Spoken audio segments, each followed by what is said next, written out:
igen. Jeg har lovet at berette for dig dagen. Du befri på jorden sin helt af dit liv. Der bliver det glædespunkter som mig. Med dagen i forhold til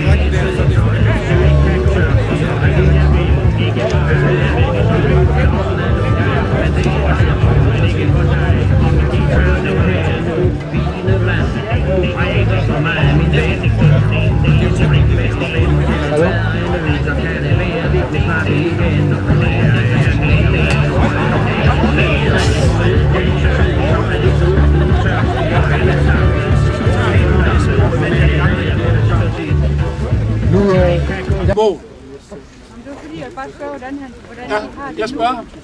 Prøv at være spørgsmålet.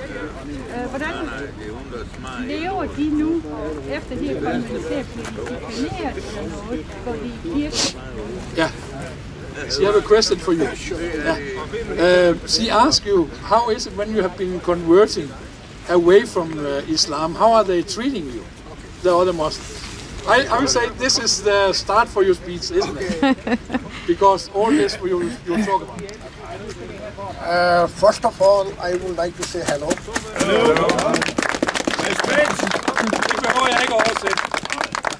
And if I stay 1 week longer, maybe I speak Danish. Okay.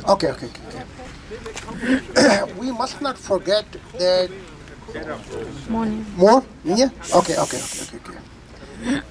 When somebody come out from Islam and he change his mind and say, I do not want to be as a Muslim, then every Islamic country, his punishment is to kill him. Ja, altså hvis en person forlader islam, jamen så er det simpelthen sådan, at islam siger, de skal dræbes. Okay. Ja, det er over det. Okay. There's one thing what Muslim government do because it's in Quran and it is in Hadith. Okay, now what is a normal people in Islam, Muslim, when they see you, that you come out from Islam, they kill you too. Jamen, han er ikke død endnu. Nej, but she said, you are not dead yet. Well, I'm not a dead because I'm very lucky. And I like to explain you why I'm still alive. Yes, please do that. And could you explain also your story from Pakistan? Yes. That when you was leader of the students? Yes. Yeah. Yes. I come from Pakistan, and I recognize something is wrong in Islam. Something? I'm coming to this point. Well, this was my beginning, you know. Yeah, okay. Thank you. This was the beginning. Må jeg lige spørge om noget? Er der nogen, der ikke forstår det her? Alle forstår det nogenlunde. Der er nogen, der forstår det, der ikke forstår det. Så jeg kommer lige en gang imellem og lige. Det sværeste er, det forklarer jeg. Er det okay? Godt. Hvornår er det svært? So I studied in Pakistan student movement, and our goal was to separate Islam and government. Ja. Han var leder af en bevægelse i Pakistan, en studenterbevægelse, der vil have islam væk fra regeringen. Altså at regeringsmagten og islam var to forskellige ting. Ja. And very soon, about 1 year, I have 80,000 students. Og efter kort tid, så var der 80.000 mennesker i den bevægelse, altså 80.000 studenter. So long people don't read Quran, they want to have democracy. Ja. Så lang tid man ikke har læst i Koranen, så vil folk have demokrati. But the moment they read Quran, they become killing machine. Men når de så har læst Koranen, så bliver de dræbermaskiner. For hesten så er en mulighed. Yes. So young people in Pakistan, Iran, Afghanistan, they are trying to become free from this Islamization. But they have a problem because in Islamic countries, these fanatics, they have too much power. Ja. Altså, de unge mennesker i de her lande, de vil meget gerne være fri for den her islamisering. Men det er der altså nogle andre, der ikke vil. Og de vil prøve at forhindre det. So, when Pakistan government saw that so many people are coming in my rally, Ja. they try to accuse me that I'm saying something against Quran. Så da de ser, hvor populær hans bevægelse er, og at der kommer så mange mennesker til de her møder, der siger de så, at han taler imod Koranen, simpelthen for at få ham ned med nakken. So the easy way was to kill me or kick me. They brought me in the court and they say, I want to say that Muhammad, this Quran did not came by God. This is his own thinking. So that's what they say about That's what they say.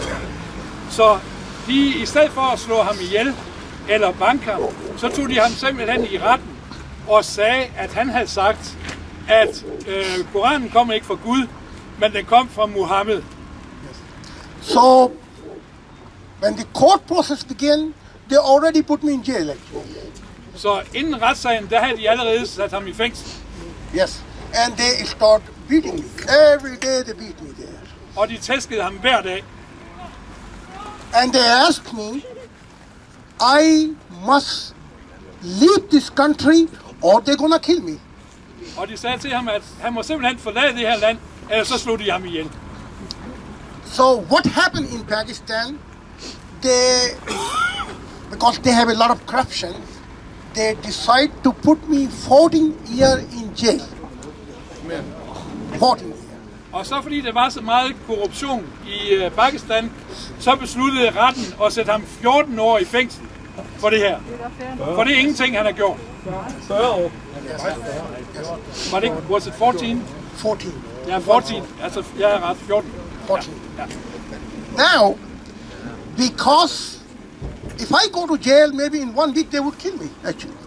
If what? If I go in jail, Ja. they would kill me in 1 week, actually. Somebody, fanatic. Yeah. Og han mener så, altså, hvis han kom ind i selve fængslet, så ville de simpelthen, fanatikerne, så ville de have dræbt ham. Yes.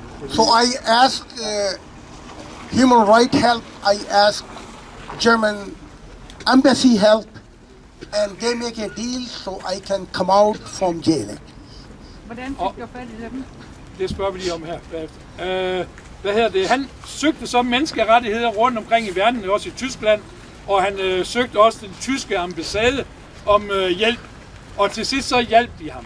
And the question is, from the woman, how did they help you? How did they get you out? Well, they make a deal with the president of Pakistan, and they say if you let him go, he will not come back in this country.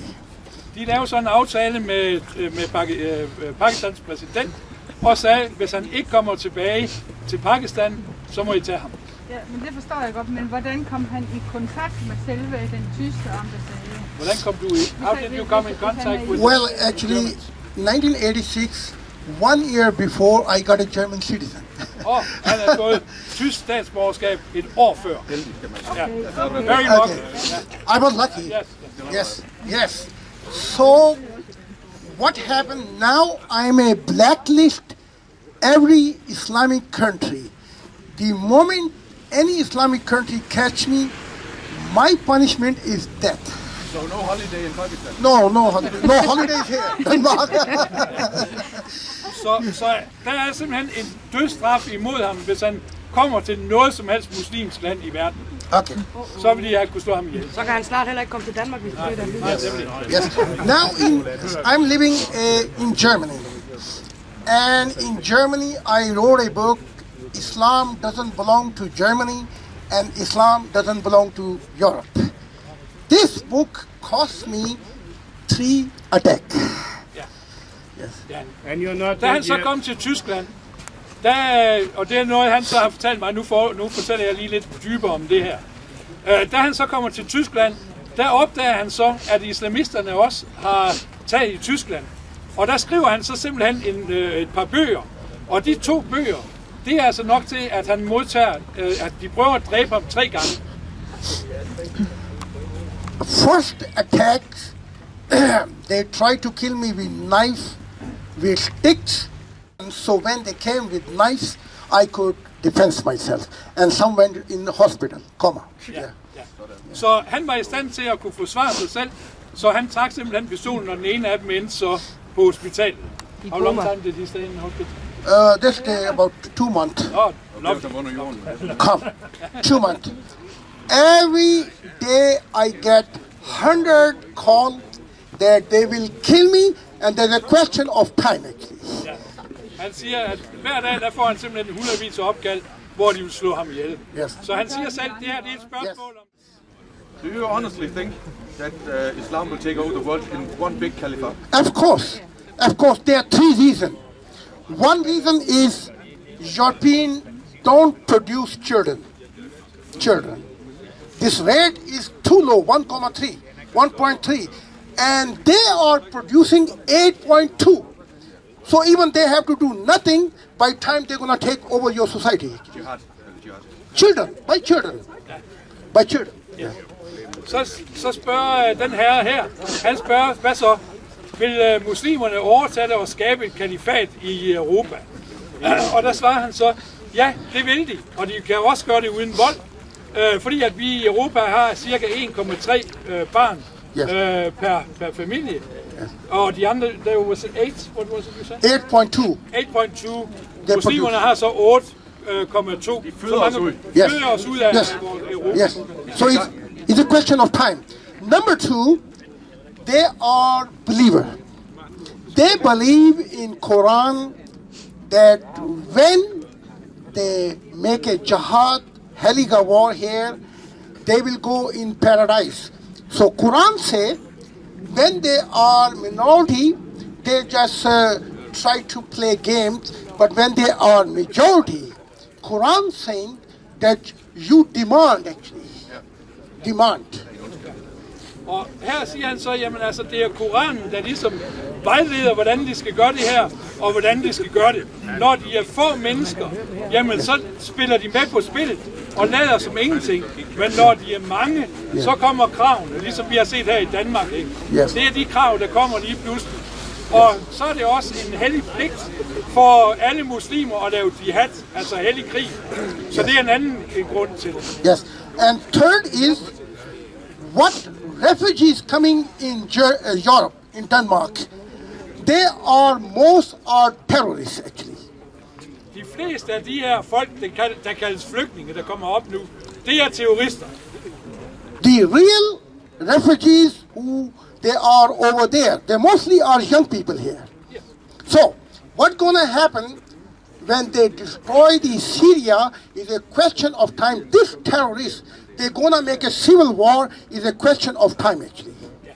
Yeah. Så det han siger her, jamen det er, at det er de flygtninge, vi har her, det er terrorister. I kan se, at de er unge, men de rigtige flygtninge, de er tilbage i hjemlandet omkring Syrien, eller i Syrien. Så altså, deres mening med at komme herop, det er simpelthen at overtage vores lande. 90% af unge, stærke mennesker, det kommer. Det er det. Både konerne og både børnene. Yes. Og 27%, det er simpelthen syrer og iraker. Yes. Og det er de eneste, der kunne påregne sig flygtningestatus. Yes.